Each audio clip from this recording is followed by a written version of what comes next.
Рамазаным 12 айдын султанысың, мусулманга хидаят сунганыңчын, жараткандын берилген соогунан калбайлы.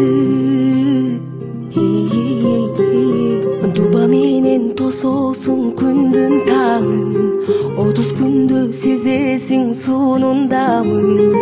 Акыретти унутпай орозо кармайлычы.